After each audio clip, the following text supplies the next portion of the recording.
It's time. It's time. It's time. I know it's time. The generation for reparation. Pay up, time to pay up. Reparation. Right now, reparation. Finally ours, you know it's due. Pay up, time to pay up. Right now, reparation. Pay up, time to pay up. Right now, reparation. Time for reparations. Right now, time for reparations. Time for reparations. Right now, time for reparations. Reparations for building this nation. Lynching and burning castration. Selling children, family separation. Right now, time for reparations. Millions of slave ships landed, whipped, chained, and branded. 300 years of free labor. We ain't asking for no favor. Time to pay. Right now, time for reparations. Time for reparations. Right now, time for reparations. Pay up, time to pay up. Right now, reparations. Pay up, time to pay up. Right now, reparations. Reparations for reconstruction. Red summers of destruction. Segregation, Jim Crow corruption. Right now, time for reparations. Reparations for the Constitution. Said we were 3/5 human. Reparations are overdue. 40 acres and some new.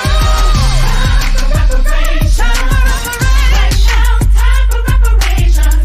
Time for reparations. Right now, time for reparations. Pay up, time to pay up. Right now, reparations. Pay up, time to pay up.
Right now, I'm Al McFarlane. Welcome to Conversations with Al McFarlane. Are you getting double voices from me? I'm not sure. I've got No, two you're cameras good. going, so You're good. bear with me on that. Great weekend. I hope your great weekend was great. I hope to share with you before this program is over a 6 or 7 minute interview I did around the opening of a garden project on Lindale Avenue in the Hawthorne neighborhood. I think the 23rd, 24th in Lindale, a project supported by and sponsored by, I think, the Urban Youth Farm, and the Walker Art Center. I had a chance to drop by, spend a few minutes there on Saturday afternoon at the opening of the installation. And it's more than a garden, it's an installation. That's what it really is. And it's phenomenal. So before this program is over, I'll play the 6 or 7 minute interview with the artist who created the project. You'll find it fascinating and interesting. Glad to be here. Hope you've had a great weekend. Mine has been phenomenal. Generally peaceful, but I don't know if it's been peaceful for everybody in our community. I think we still are kind of shocked and beset by the amount of violence and dysfunction taking place around the Twin Cities. So I'm concerned about that in general. And if you want to talk about that, we want you to weigh in on that. I want to acknowledge people who are here, my partners in the Monday Leadership Series, Diana Hawkins and Andrew Barnhoff and Dee Phillips, all with Hawthorne Neighborhood Council. I'm smiling because I often mess up and say Harrison Neighborhood by mistake. But guess what? Today we have Harrison Neighborhood here as well. And Danani Omar with Harrison Neighborhood is here. Danani, good to see you again. We had a great program with you last week, and I invited you back, and I'm so glad that you're here. And my colleague, Brenda Lyle Gray, who does the reporting on these events. So we have a great program as always. Our format is open and unscripted, and we invite people to join the conversation directly. If you want to be on a program, just reach out to me, al@insightnews.com, and we can get you hooked up, your organization, yourself as an individual. And if you're watching the show and like it, say so, do so. I mean, if you're on Facebook, like it on Facebook and share it. Start a watch party.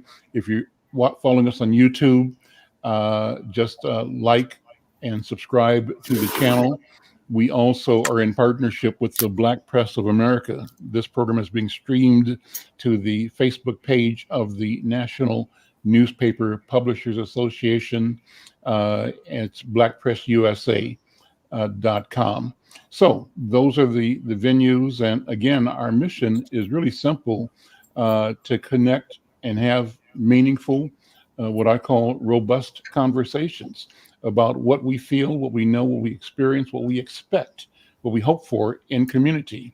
And I can tell you that over the months now that we've been doing this every day, I have experienced just a number of rich, impactful conversations. I'm learning as I go, and I'm learning because I'm sharing, listening, and sharing.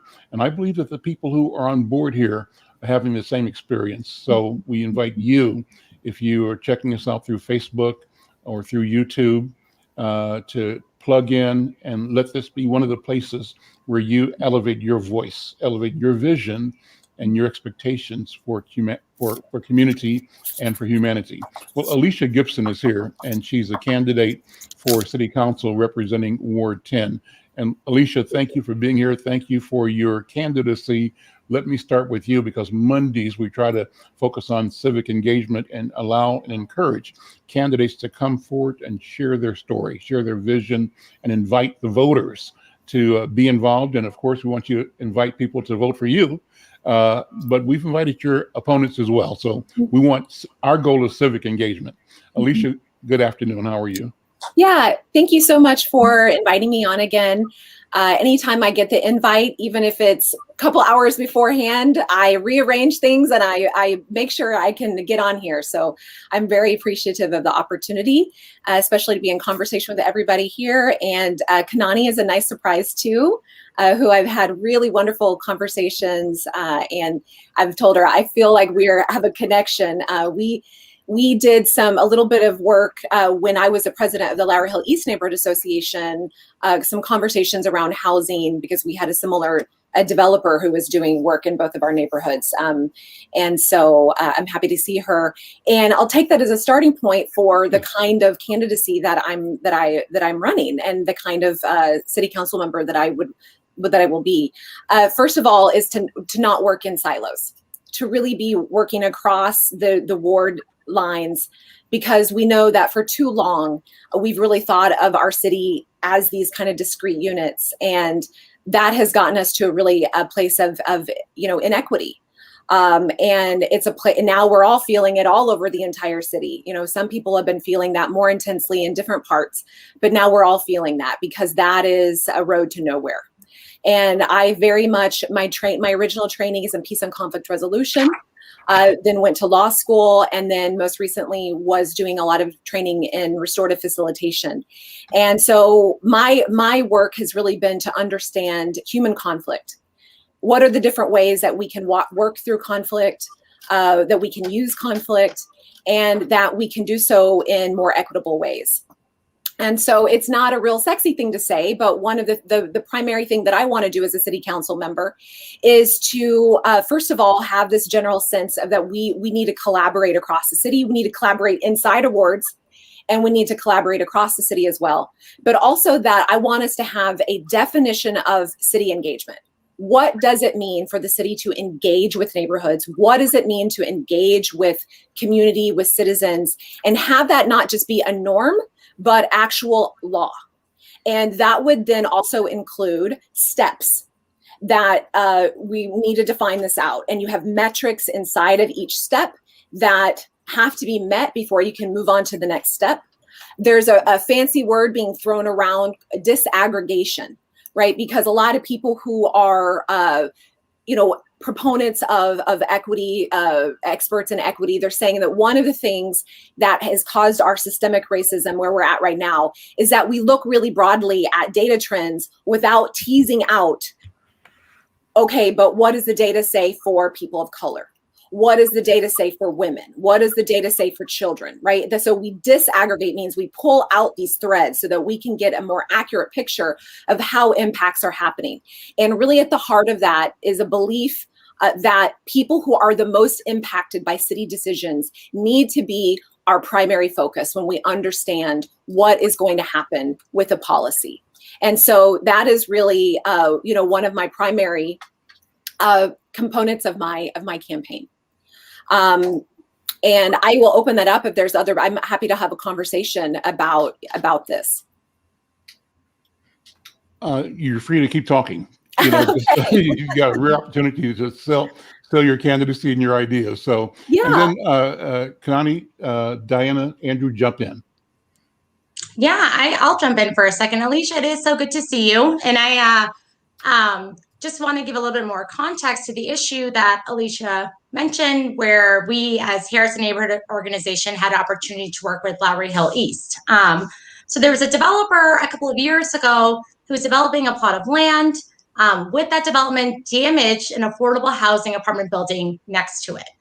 Those people, as I read in articles and as Alicia informed me, some of them spent nights in shelters. Some of them left with nothing because it was an emergency situation. All of their important personal items were still there, were displaced. And from what I understand, there really was no avenue for them to go to get support. It was just like, your building is gone and figure something out. With Harris, the same developer, and I felt as though, so the developer in question didn't necessarily receive any penalties, or the city didn't really create a situation for those harmed to have a conversation to make sure that harm was repaired. In Harrison, we had a developer who sold, I think it was about 10 single family homes on one block to be demolished and turned into a luxury apartment building, essentially. With that, this was also happening during the pandemic. So this is May last year when there was an eviction moratorium. And these residents were told, go find somewhere else to live. Luckily, with organizing from the community, we were able to get them tenant relocation assistance, which was eaten up because they had to go find apartments sight unseen because there were very harsh restrictions. If people can remember back in May, you couldn't really just go apartment hunting, go to unit. So it was frustrating because as we had those conversations, we realized many tenants are at the mercy of the market, and there really isn't an avenue or space for them to go to the city to get support.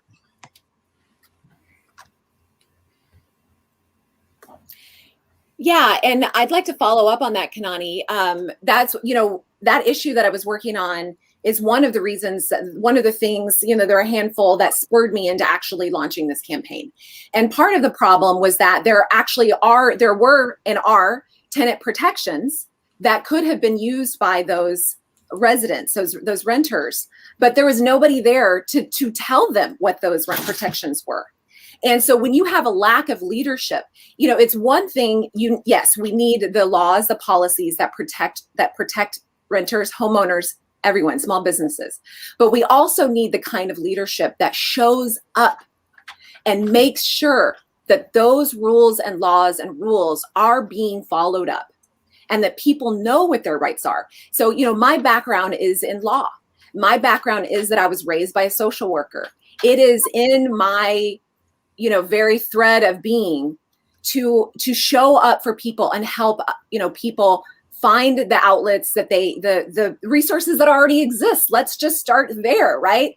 And then the second step is, how are we going to make sure that this never happens again? And I think this is where Kanani and I were really thinking it through things. One of the things that I would like to see, this is where kind of my idea for land grant or land banking of affordable housing through neighborhood associations, that this would be a way of, this is part of my equity package and a new NRP that is specifically for renters, tenants. And you would be able to give a pot of money to neighborhood associations that would be specifically dedicated to participating in the market and purchasing things like these buildings that go up for sale, because our nonprofit partners in naturally occurring affordable housing cannot participate in this process fast enough. Their financing is there, the money is there, but it's a longer timetable, a longer time frame. So if we have these pots of money that neighborhoods can use, it's a one-time, infusion to buy apartments, to buy these units, these naturally occurring affordable units for renters, and land bank it, and then transfer it over to a nonprofit partner when their money comes through, then we can little by little start, saving the naturally occurring affordable housing that exists and making it permanent. And this is actually an idea that the McKnight Foundation is now following up on, and they're pursuing something very similar. And when I talked to our nonprofit partners, they said this is something that has legs, that could be a solution. We're going to need a lot more, but that was part of the impetus for this campaign.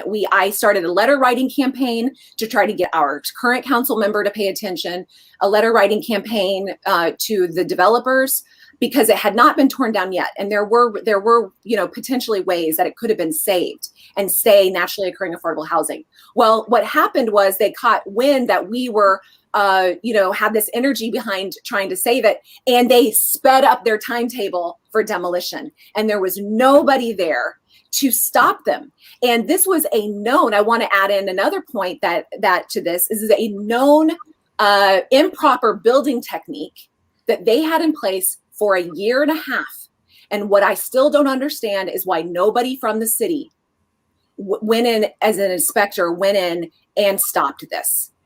Because why do we have city inspection services? Why do we have these laws in place if they are not going to be used to protect the most vulnerable and the people who have the least amount of information about how to protect themselves? Because as Kanani said, these renters, many of them some of them had less than 24 hours notice that they had to vacate their premises. It was terrifying, and it was really highlighted how little power they have. So it was very disempowering.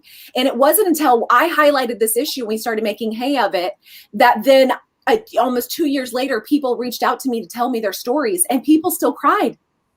It's very disruptive. And so, when I'm a city council member, I can guarantee in my ward, this sort of thing is not going to happen again.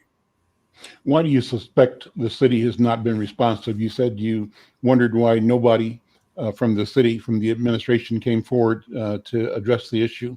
What do you suspect is the reason for that? I think different priorities.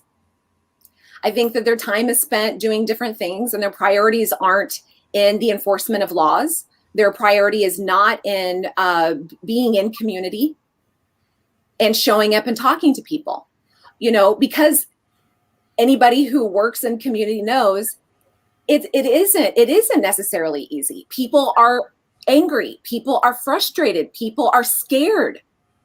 But you cannot, if you want to be a leader, if you want to make an impact for people, you cannot be afraid of people's intense emotions, and you cannot be afraid of conflict. And I think that, I'm not from Oklahoma. I'm not from Minnesota. I'm originally from Oklahoma. We have a slightly different take on conflict. I wouldn't necessarily want us to go that far. But people here do have a difficult time with conflict. Do have a difficult time pushing themselves out into a situation that they know they're going to be, having to meet people's emotions, and maybe that they're going to have emotions too. Mm-hmm. And I'm not afraid of that. people are going to see me cry because I'm going to be there and I'm going to be listening to them and I'm going to be You're impacted. describing what we call Minnesota nice, and it's a nice way of ignoring the difficulties that we ought to be talking about, but kicking them down the road or acting like they don't care, don't matter, and therefore supporting that which is unjust and unfair and unnecessary if we are training ourselves to be authentically engaged and to be committed to the principles that we say guide our sense of community and our country, but we often shy away from because of this unwillingness to be direct, sort of in your face, under the guise of so-called Minnesota nice. And that's a very negative thing from my point of view. Andrew, jump in. You have a question or a comment? I was going to ask you. Oh, Andrew might have jumped off for a second, but he'll be back in a minute, I think. Yeah, and I just wanted to add in because, I think it's important that we not shame people who are raised in that culture and who have that impulse of Minnesota nice. My husband is Northern Midwestern. He's from across the border in Wisconsin, but he has a lot of these same impulses. And he's a wonderful person. He's a good person, and he cares about other people. But he does need a prod sometimes of like, yes, I know this isn't your business, but you need to make it your business. And so I think that there's a lot of really well-intentioned, good-hearted people who live in the city who, that they might recognize what you and I are talking about in some of their behaviors or some of the ways that they have, thought was the best way of going about things. And that does not make them a bad person. It does not mean that they do not care. It means that this is an opportunity to learn new ways of being in community and a new understanding of conflict. And that's really one of the reasons why one of the other pieces in my equity, new equity art NRP that I want is for anybody who wants to be, subsidized training in restorative facilitation. Because this really is, because this is one of the last things I did as president of our neighborhood association is I organized training for my entire board in restorative facilitation. And for people who are very, kind-hearted and good and who have been operating in kind of a Minnesota nice, thinking that this was the best way to respect their neighbors, restorative facilitation, I found, is something that really speaks to them and really helps give tools for understanding that this is a cultural thing and that there are other ways of responding to crises and also just to everyday interaction. And so it's really important that we not shame people. It's really important that we just focus on opportunities and how do we give opportunities for people to learn and grow. Alicia, I just kind of want to piggyback a little bit on what you're saying about this Minnesota nice. Because I too came here from somewhere else, and I've been here over 30 years, and it was very hard for me to experience that Minnesota nice. I kind of really had to show people, you know what I mean? You have to really let people know who you are in order to get that Minnesota nice as someone on the outside looking in. So I truly understand what you're saying. Mm-hmm. Sometimes people think of me as a bull in a china shop because I come in and, I'm very honest and direct, and that can be very, this is too much. And I know because I've studied cross-cultural communication that this is especially true, Dinah. I want to point out for people of color who come from a different communication culture. Yep. And that is perceived by, typically white Minnesota culture as very threatening. And so we just need to really teach people new ways.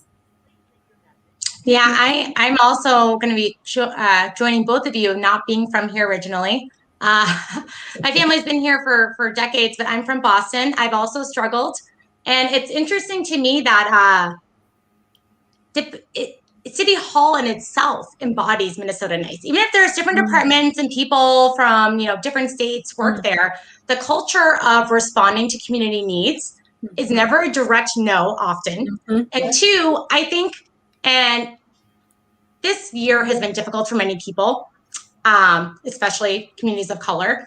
And what I've been frustrated with is the symbolic performative actions that we hear from the city of Minneapolis, right? We care about racial equity, even though we've been told for years we're one of the worst cities to be in if you're a Black person. If you're a Black resident, it's better off to be somewhere in the South than in Minneapolis. You're more likely to get a better education, get a higher paying job, go to college. That's just facts. With the intention of closing these racial disparities, I think all of us on this call and most Minneapolis residents know that it's not going to happen in months. It's not going to happen in a year. But instead of just owning the fact that it's going to take millions, if not billions of dollars of investment over, you know what I mean? It's not like a one-time thing. You can't just do one thing and say, we care about racial equity, you're welcome.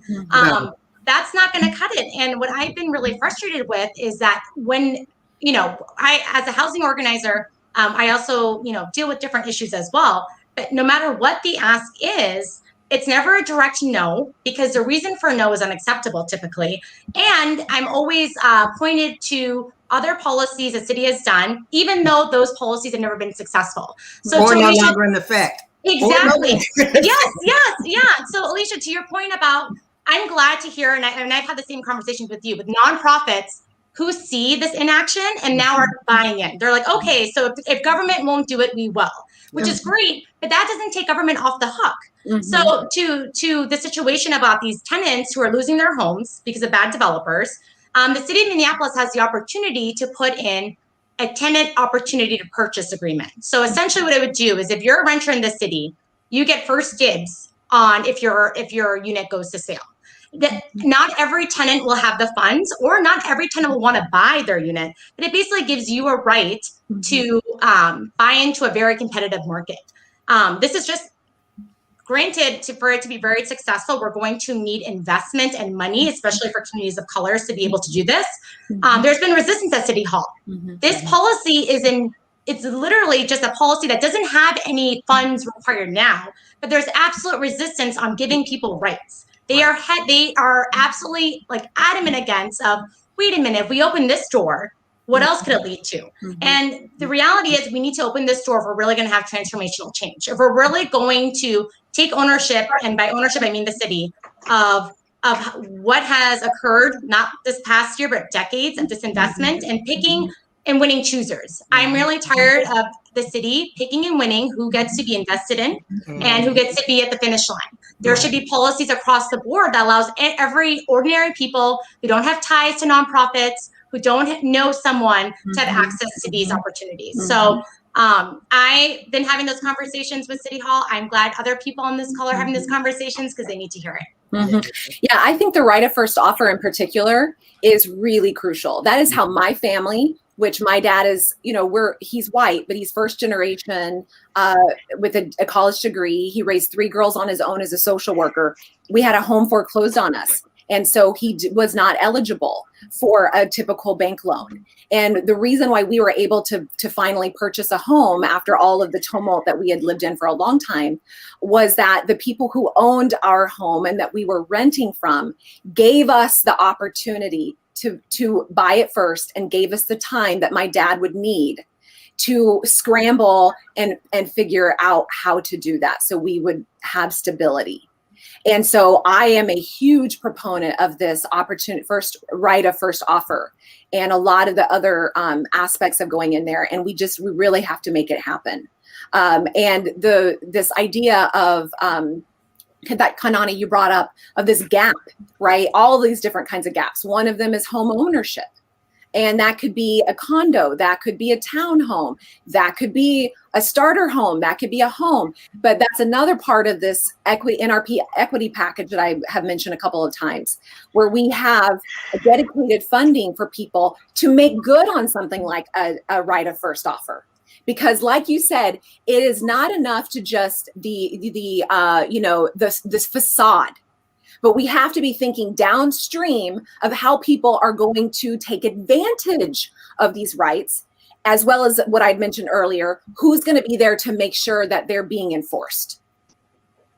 Andrew, you're the housing guy for Hawthorne. I know you're chomping at the bits to weigh in here. Please go ahead. Yeah, thanks. For some reason, my internet cut out and I disappeared, but I'm glad to be back. So especially to Ms. Gibson, you know, one thing that I guess I have a more practical question when it comes to whether it be inspections or just the implementation of new policy. So much of it comes down to the non-electeds at the city, right? City employees. And I've had conversations with city employees, and actually conversations with some higher ups about what it's like to be a city employee. And obviously I work a ton with city employees. And she told me, well, if, you know, you work for the city, you can't get merit bonuses. You can't get raises. I can't just change your if you come to me and say I need a raise because such and such a reason, I can't give that to you. There are a lot of sticky situations that aren't common in the market if you get a market job. And so, you know, for me, that immediately was like, oh yeah, no, I never want to work for the city. Like, I want to work for the city, but I can't sacrifice all of that. There are a lot of issues with what it's like to be a public employee, especially when it comes to attracting top tier talent. And in housing, top tier talent is almost always, unless you are a bleeding heart or your partner is somebody who can subsidize your income, gonna go to a developer because you can do a lot more, a lot faster, and you can get paid a good wage for doing it. The wage that it costs, you know, to become a developer, to be in housing, costs a lot of money in school. Oftentimes it requires a master's degree. Oftentimes working for the city at that level requires a master's degree. And so while we talk about money for all these different situations and policy changes, what would you, as a city council member, and Tekken, that you're on now too, what would you do to see that being a city employee becomes a lot more competitive with the open market and becomes a lot more interesting of a job for people who are top talent? Well, I'm going to be honest with you. I tend to side with some of my more conservative friends in terms of being a small government person. You know, I think there's a lot of waste. I think there's a lot of padding that buffers those who are elected to represent the neighborhoods from actually representing them. And that fits or feeds into that disconnect that Alicia and all of you were discussing when I first came on. Kinani was talking about, you know, the disconnect between City Hall and the people of Minneapolis. And so I'm going to kick that one over to Alicia to answer because I don't know. Like I said, I'm kind of more of small government. Yeah, I just want to say, first of all, Tekken, I'm so happy to be on the call with you again. We've been on a number of these, and I just always really appreciate you and really appreciate your you being on the call too.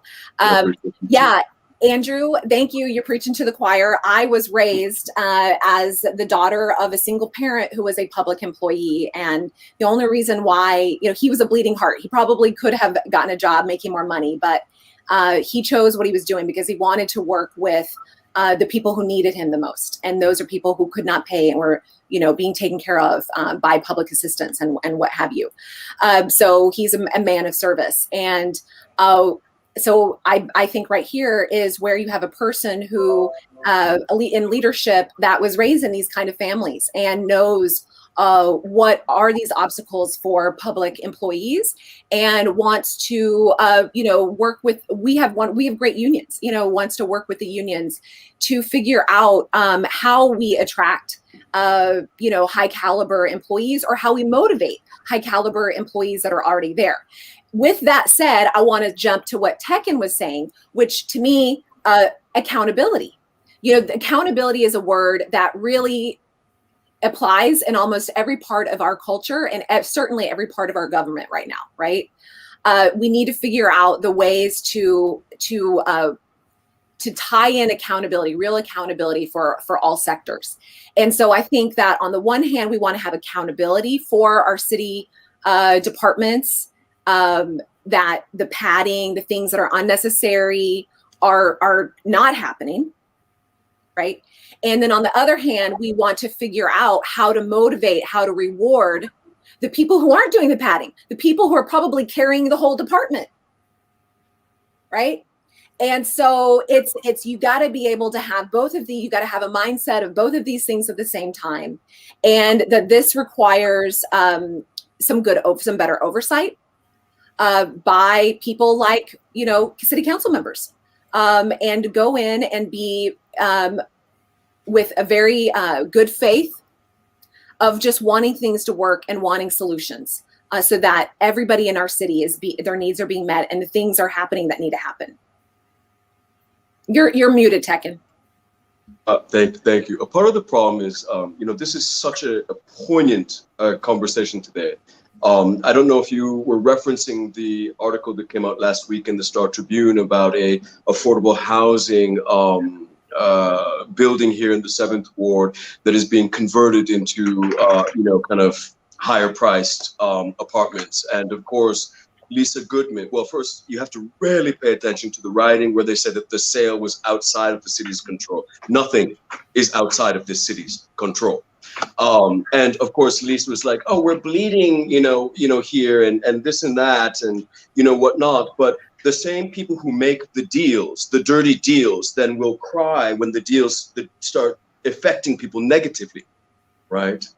And that's what's got to come to an end. And my next statement is in no way related to Alicia's candidacy, but part of the disconnect with that representation and that communicating with the constituency and dealing with the, emotions that are very much present when we're discussing policy and that policy affecting our lives. Part of the problem, I think, is that we've adopted a habit in this city of electing people who just got here. And so they don't have deeply rooted connections to the neighborhoods. And quite frankly, explain that. Hold up, Tekken. Yes. I'm listening carefully. I'm multitasking here, but you caught my attention. Explain that. Let's go back and talk about that. Who are you talking about? I'm sorry, say that again? Explain what you just talked about. You have people who are new to the city, who don't have a deep connection. Who are you talking about? It would be very interesting to look at this current council and figure out how long have they been here. I mean, we know that Jacob was elected our mayor after being here for about 8 years. Lisa Bender tried in San Francisco, tried in New York, came back to Minneapolis, was only, I think she's in her second term or something like this.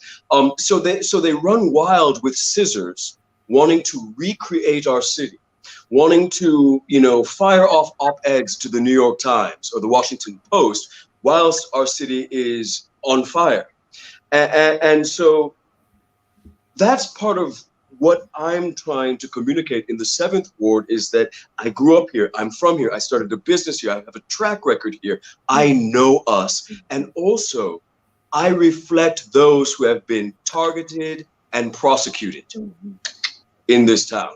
And therefore, when I was speaking to the lieutenant of the 1st Precinct and other people, you know what I said to him is that my job as a council person is to swoop in before you boys come.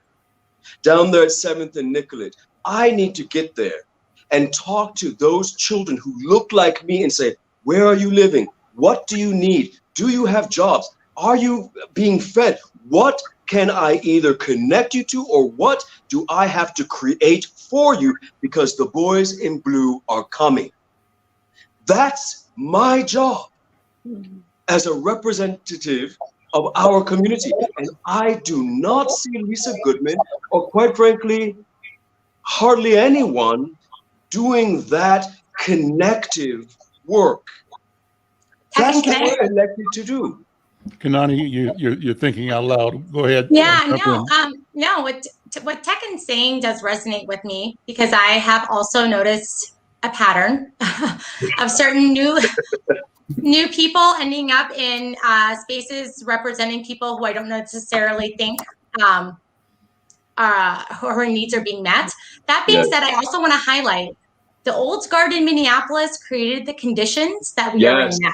The Old Guard, we've had, you want to talk about the new leaders? I completely agree with you. We can talk about them, but that was 2017. Let's talk about the decades and decades that some people have had.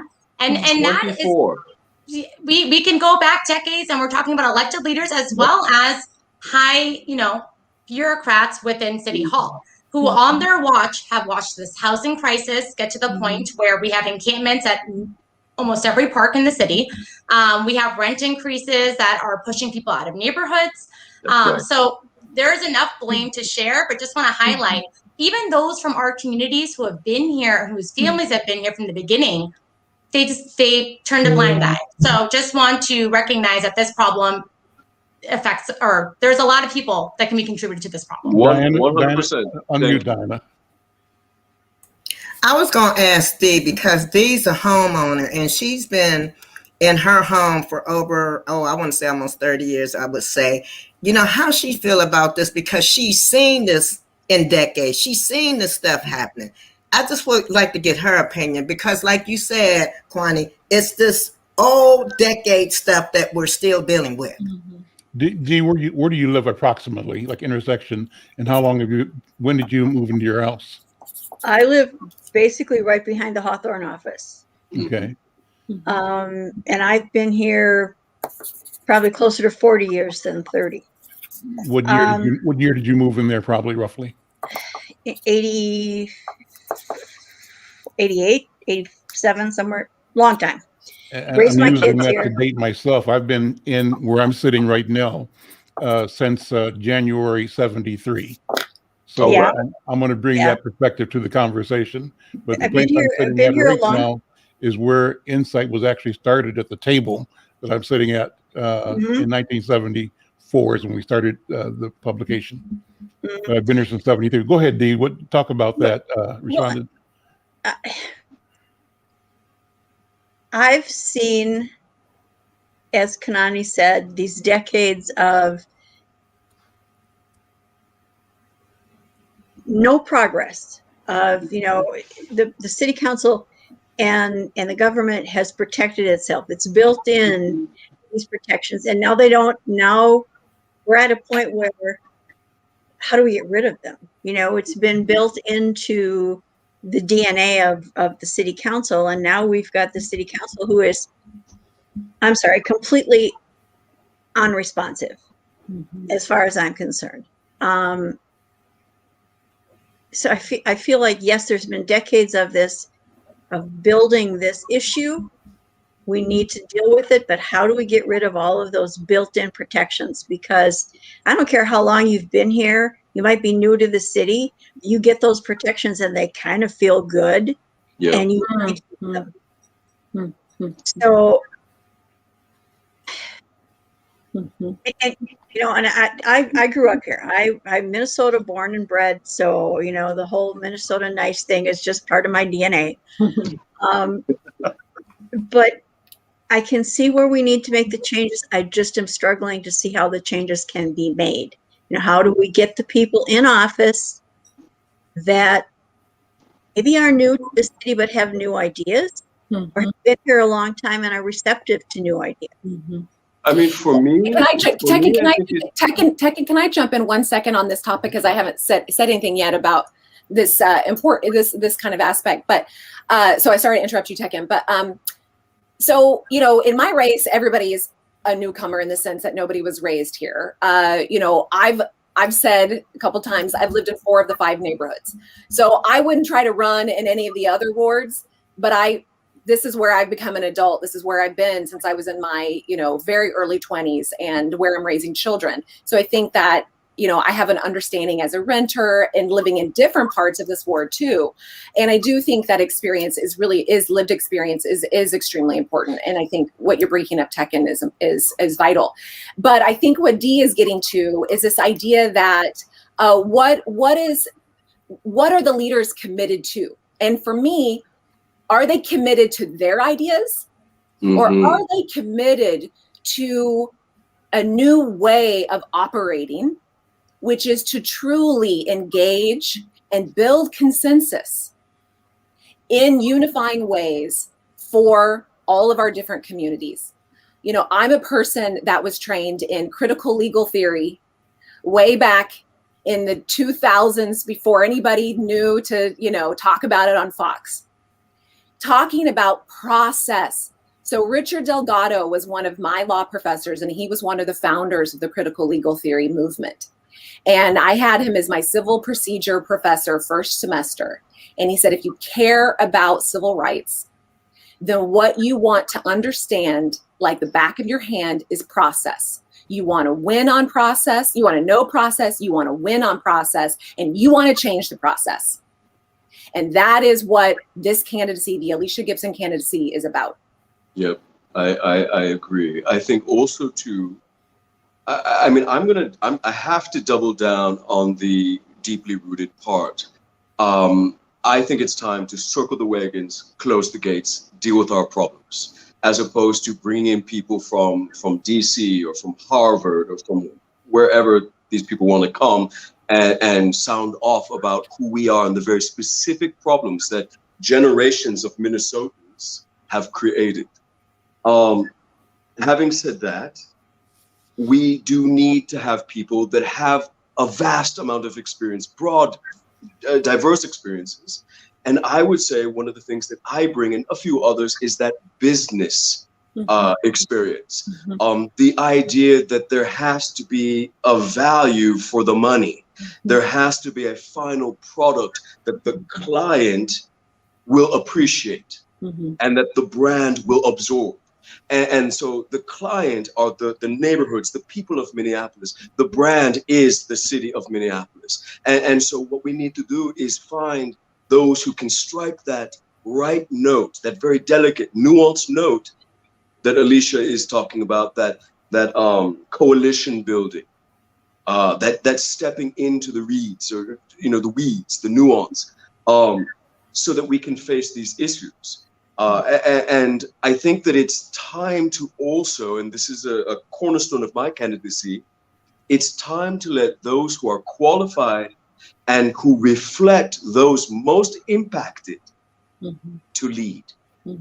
Whether that be women, whether that be people of color, whether that be indigenous candidates, whatever. But those of us who come from those communities in this city, that constantly have had the boot on their neck since the early 50s at the minimum, it's time for those of us to step forward, because we're not carrying those generational isms handed down from our grandfathers.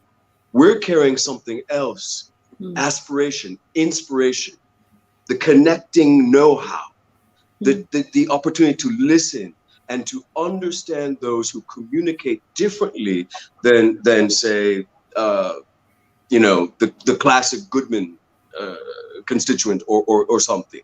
We have to be broader, because the very nature of who we are as a city has changed in these last 20-some years. And Lonnie, let me ask you to jump back in here and reflect on the conversation so far. I want to ask you, as a person who has come from Boston, I guess, right? You said you're from Boston or out east.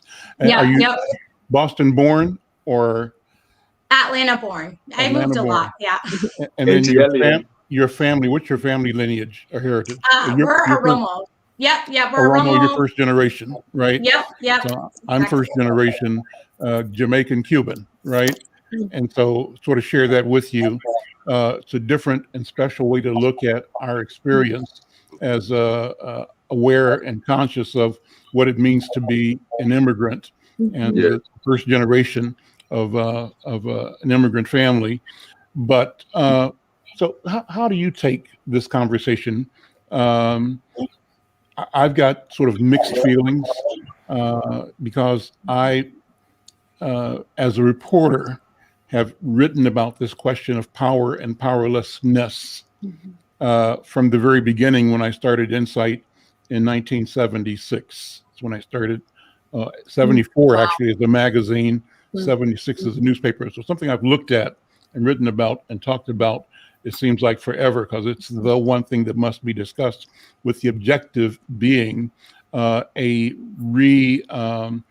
alignment and the creation of opportunity for every individual to experience actualization, his or her claim to and right to an obligation to wield, use, enjoy, deploy power simply because he, she exists, period.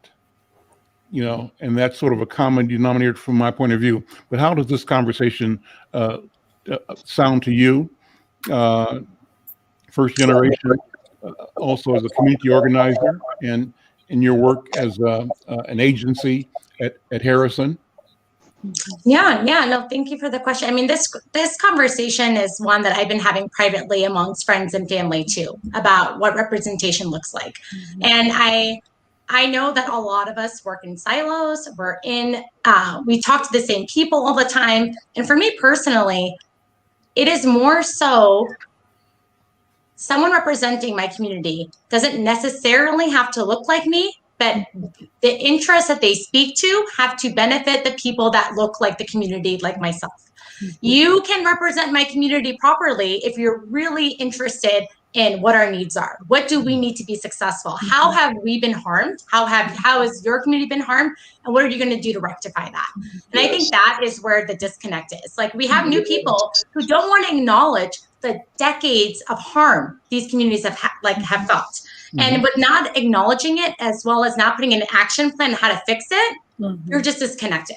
And I agree with that. So it's a matter of, is this person really invested in learning the history, being a part of the social fabric and advancing together? Or is this about I can't remember who mentioned it, like a personal agenda? I know that's what I would be looking for as a candidate. And in terms of as a leader in general, I mean, it's just difficult for me right now when you talk about these conversations of expertise, of people having a background or even degrees. These are important. But some of these ideas have been talked about with some of the elders in the community for decades. So for, Al, you allowed me and Minneapolis United for Rent Control to come onto your show last week. Harrison renters have been talking about rent control for a long time. And these are just average, ordinary people. But to get the organizational power, the capacity, the funding, it takes an insider, right? It takes being a part of this infrastructure to really have it become a mainstream conversation. So I also want to credit the community, because some of the things that are being discussed right now, even tenant opportunity to purchase, that's not really a radical idea. I don't think it's a new idea. The policy actually came out of DC because Black neighborhoods were saying, no, we're getting pushed out. We need something now. This was implemented 40 years ago because of Black residents protecting their neighborhoods. So these ideas that get tweaked into policy lingo that maybe are buzzwords for other nonprofit people, they're rooted in community, but for some reason, community voices are not being heard. So Alicia, you had mentioned like the process. I would love for there to be a timeline. We have, I'm sure everyone here has been engaged by the city. Harrison has been engaged on the Blue Line for over a decade. We have residents who have been talking about the Blue Line for a decade, to the point they have moved away from the Blue Line and been displaced because of conversations and speculation about the Blue Line. So timelines and accountability. If you're hearing from the community, we need this policy in place for us to be successful, for us to be healthy, for us to have our kids be in a safe community, for them to be successful in education. There needs to be a response to that. And a response needs to be either a yes, a no, and an explanation.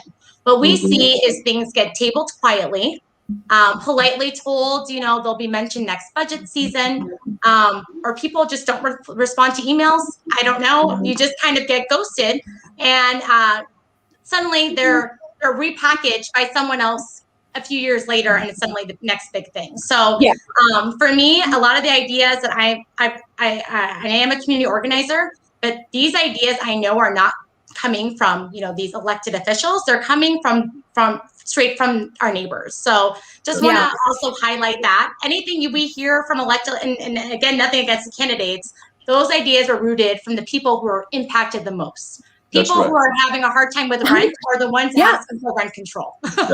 Not people who are who are able to financially deal with hundreds of dollars being increased a month. That's right. Can I just say too that one of the things that the incumbent in Ward 7, a lot of people say, is that she's got great constituent services. She returns emails within 24 hours or what have you. And that's wonderful. That's our job if we are elected. But when I say, who is she responding to? What is the demographic? Immediately people get quiet, right? Because she is focused on just a very specific a group of constituents and leaves the rest to the wolves. And that is what that's what we need to change, is that everybody needs to be included. Everybody needs to receive services in order so that they can thrive, like Kanani has said. Let me give you a cynic's voice, Seekin and Alicia, and that is that the price of admission is to understand that the role includes being aware that there are barbarians at the gate and that you have to defend the territory.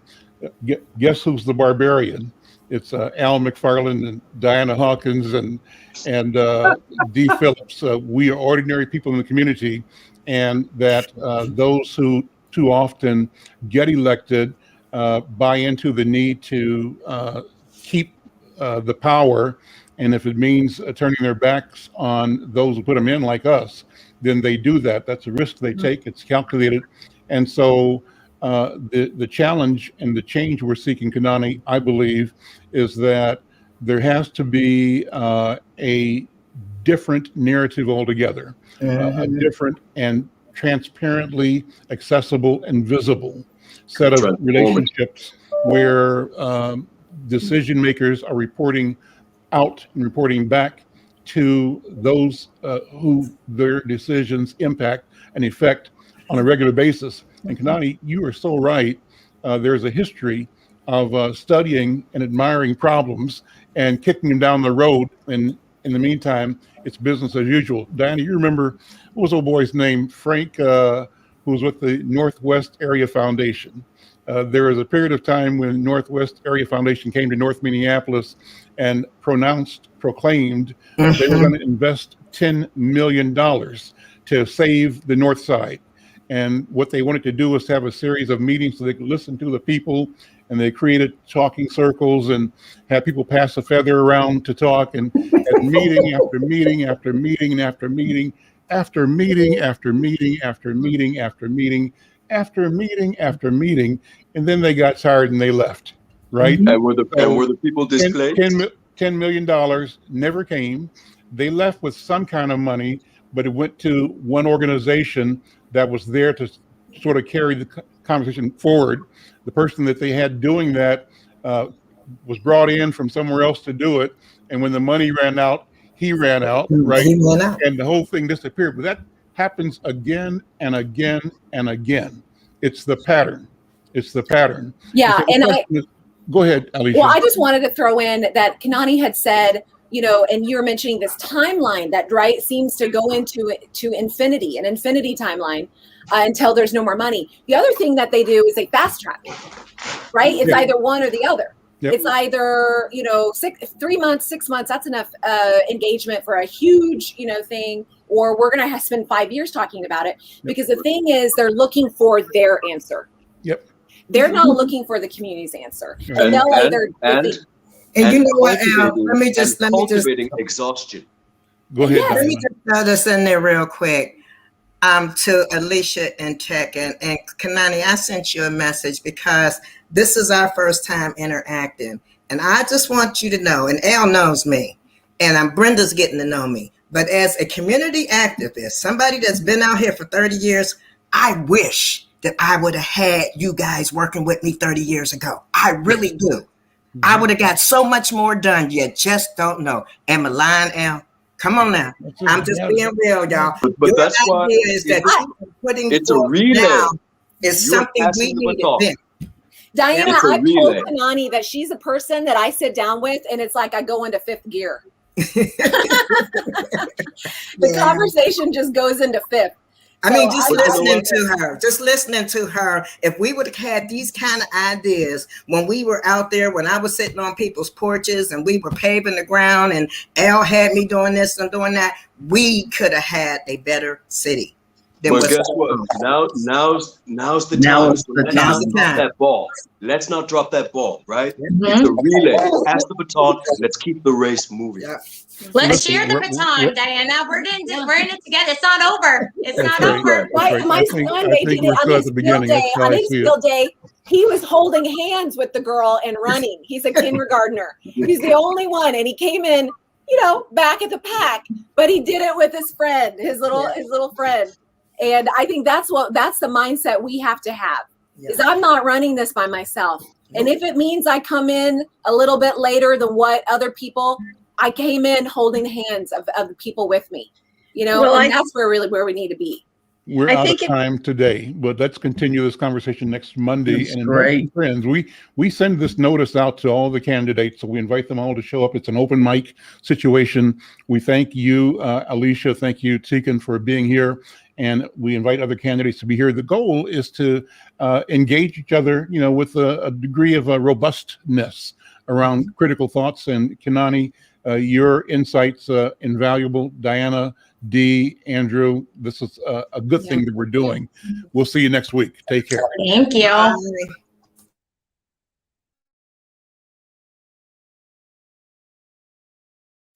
Oh, Queen Justice, where are you?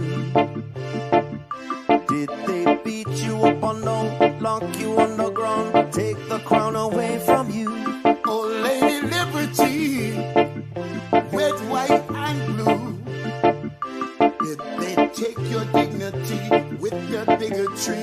Teach you that you're born to lose. Free or guilty, it's gonna get filthy. Better believe, roll up your sleeves. It's gonna get rough, it's gonna be tough. We all agree, we've had enough. We've had enough of all the rules you break. We've had enough of all the money you make. We've had enough. No more life at stake. We've had enough. This is a proclamation. It's been 400 years and we're 400 late. Together we stand from state to state. Going back in time won't make America great. We need justice now, people won't wait. Action, no more distraction. Every step we take, we gain traction. If it can happen to one, it can happen to all. United we stand, divided we fall. Free or guilty, it's gonna get filthy. Better believe, roll up your sleeves. It's gonna get rough, it's gonna be tough. We all agree, we've had enough. We've had enough of all the rules you were breaking. We've had enough of all the money you were making. We've had enough. No more life gets taken. We've had enough. This is a proclamation. Free or guilty, It's gonna get filthy. you better believe. Just roll up your sleeves. It's gonna get rough. It's gonna be tough. We all agree, we've had enough. We've had enough Of all the rules you're breaking. We've had enough. All the money you're making. We've had enough. No more life gets taken. We've had enough. This is the proclamation. We've had enough. Trayvon Martin and Tommy Rice. We've had enough. Michael Brown and Eric gonna pay the price. We've had enough. Philando, Breonna, George Floyd. What? We've had enough. So many gone. How can we fill the void? How can we feel? We had enough. John Crawford, I know you've heard. We've had enough. Sandra Bland, come on and take a stand. We've had enough. Sean Bell, Sean Bell. what the hell? We've had enough. Freddie Gray, did you hear what I said? We've had enough. This is a proclamation.